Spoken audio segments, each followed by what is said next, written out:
Hey, muy buenas, somos el grupo 27 de la teoría 1.04 de Física 2, conformado por mí, Calman Richard, Jan Espinosa e Inés Ogomi, y veremos los experimentos de electroscopio Electrimam. Vamos. Muy buenas, voy a presentar la experiencia del electroscopio y su manejo para evidenciar la presencia de cargas en cuerpos frotados, comprobar si un cuerpo posee carga o no y en caso sea así, verificar si este posee el mismo signo que la carga que se presenta en el electroscopio.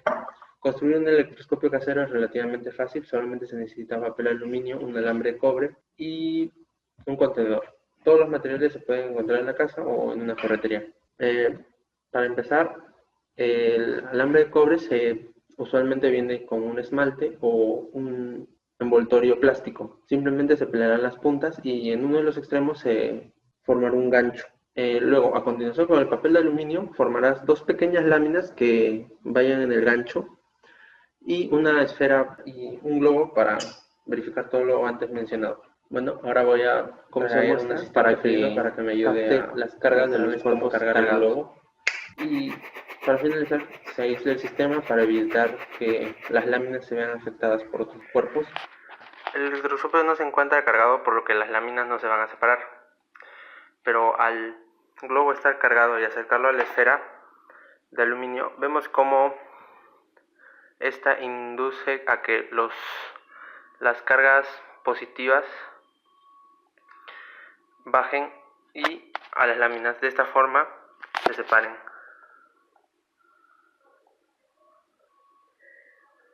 Como vemos, el globo ha dejado que pasó la parte de su carga al electroscopio. De esta manera, el electroscopio ahora se encuentra con una carga, haciendo que las placas de aluminio se encuentren separadas.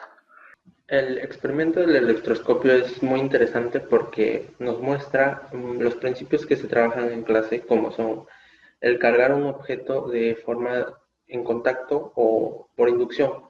En el electroscopio vimos cómo podíamos cargar el electroscopio. Al tocarlo con el globo, parte de la carga del globo pasaba al electroscopio al tocarlo. En caso de que lo hubiéramos hecho por inducción, simplemente tendremos que conectar un cable a tierra y acercar el globo. También se puede realizar poniendo un dedo sobre el electroscopio y poniendo el globo cerca. De esta forma, las cargas irían a través de nosotros a tierra. La experiencia es muy interesante. Datos curiosos que pasaron al realizarlo una y otra vez fue que el pelaje, tanto el mío como el de mis mascotas, cada vez que se realizaba el experimento iba quedando más, se puede decir cargado, pero se notaba más rígido. Y en el primer intento que hice del experimento, afectó un poco que tocara las láminas. Por eso un consejo sería no manipular mucho las láminas que están aisladas, ya que podemos cargarlas con las yemas de los dedos sin querer. También la humedad afecta este experimento. Tengan mucho cuidado con eso. En principio, el electroscopio solamente se usa de forma experimental en las universidades para comprobar las experiencias que hemos mostrado, y los principios son aplicados en la industria en muchos roles. En las impresoras, por ejemplo, el mecanismo de una impresora funciona cargando ciertas zonas del papel con cargas, y a la hora de imprimir con la tinta está cargada con el signo contrario. De esta forma, cuando la tinta cae sobre el papel, solamente se va a dirigir sobre las zonas donde están cargadas y adhiriéndose. Otra forma es la pintura en polvo electrostática. Esta pintura en los automóviles se adhiere a la superficie de los autos, donde tiene una mayor durabilidad y adhesión.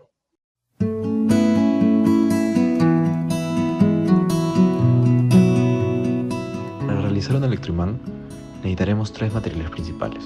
Una batería, puede estar al voltaje que usted desee, sin embargo nosotros utilizaremos una batería de 1.5 voltios AA de marca Duracell, un cable de cobre de aproximadamente 80 centímetros y un perno hexagonal metálico donde enrollaremos el cable mencionado anteriormente.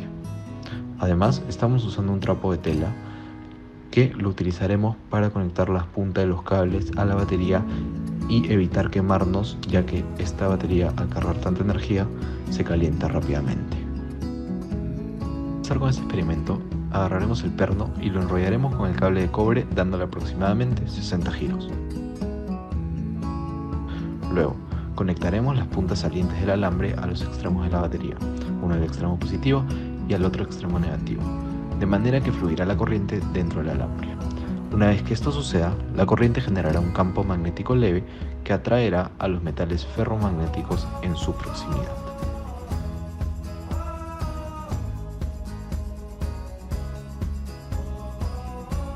Para explicar este fenómeno físicamente, debemos tener en cuenta lo siguiente. El movimiento de cargas o la corriente produce un campo magnético que, a diferencia de un imán permanente, este puede variar dependiendo de la corriente inducida. Cuando no está pasando la corriente, los dominios magnéticos se encuentran en direcciones al azar. Es por esto que el campo previo al paso de la corriente se anula y no causa ningún efecto. Cuando una corriente transcurre por el alambre, el campo magnético provocado por la corriente alinea estos dominios magnéticos, provocando que estos campos, que antes eran insignificantes, se integren al campo del cable, creando un campo magnético de mayor intensidad. Cuanto más voltaje se le aplique en la fuente, la intensidad del campo será mayor, ya que más dominios se van a alinear. Si queremos aumentar aún más el campo magnético, debemos realizar más espiras. Esto se debe a que las espiras generan un campo magnético en su centro, guiado por la fórmula analizada en sesiones previas.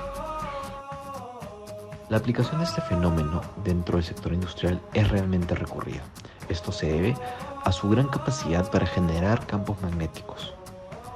Principalmente se pueden ver los electroimanes dentro de equipos científicos y médicos, como son las famosas resonancias magnéticas. Los electroimanes también son vistos en equipos musicales, tanto así como los altavoces, audífonos y equipos de grabación, como las famosas grabadoras de cinta. Los electroimanes también tienen una aplicación industrial a mayor escala, como son los famosos elevadores magnéticos, que utilizan la fuerza de atracción magnética para levantar objetos sumamente pesados o clasificar los metales ferromagnéticos dentro de una gran cantidad de chatarra. Los electroimanes también son utilizados en los trenes, por ejemplo, los trenes tipo maglev. Estos trenes utilizan la fuerza electromagnética para que este tren levite por encima de la vía y pueda alcanzar altas velocidades. De la realización de este experimento surgieron varios inconvenientes. En primer lugar, el cable de cobre a utilizar venía con un esmalte que no permitía conducir la corriente que se estaba induciendo por la fuente de voltaje. Para solucionar este problema, quemamos las puntas de los cables para quitarle este esmalte protector. Luego, idealmente íbamos a utilizar una pila de 9 voltios. Sin embargo, la pila estaba descargada. Es por eso que tuvimos que recurrir a esta pila de 1.5 AA. Para concluir, nosotros como grupo hemos determinado que los electroimanes son una solución factible y óptima, muy superior a los imanes permanentes. Esto se debe a que la potencia que tenga su atracción magnética puede ser controlada a través de una fuente de voltaje. Es por eso que nosotros sugerimos que se utilicen estos electroimanes en cualquier situación donde se requiera una interacción magnética, ya que va a permitir que se tenga un control más preciso de lo que quieran manejar. Como se vio en los experimentos, se pudo comprobar la teoría que vimos en clase. Justamente con la de electroscopio, vimos cómo es que las cargas podían transferirse de un cuerpo a otro por contacto. Y en el electroimán, en el que comprobamos de que un flujo de corriente eléctrica genera un campo magnético. Gracias.